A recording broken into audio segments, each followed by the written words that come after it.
করব, জুলাইয়ের সাথে বেঈমানি করব না।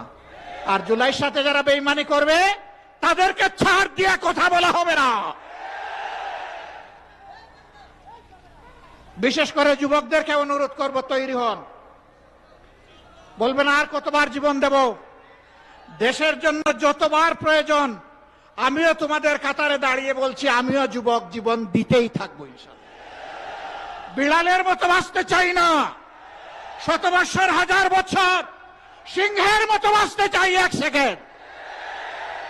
এর মাঝে আর কোনো কম্প্রোমাইজ হবে না ইনশাআল্লাহ।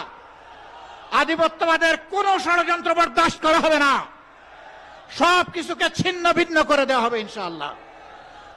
সবাইকে আবারও আরেকটি অনিবার্য লড়াইয়ের জন্য প্রস্তুতি নেওয়ার আহ্বান জানিয়ে আমার বক্তব্য এখানেই শেষ করছি। আল্লাহ হাফেজ। বাংলাদেশ জিন্দাবাদ। বাংলাদেশ খেলাফত মজলিস জিন্দাবাদ। আসসালাম।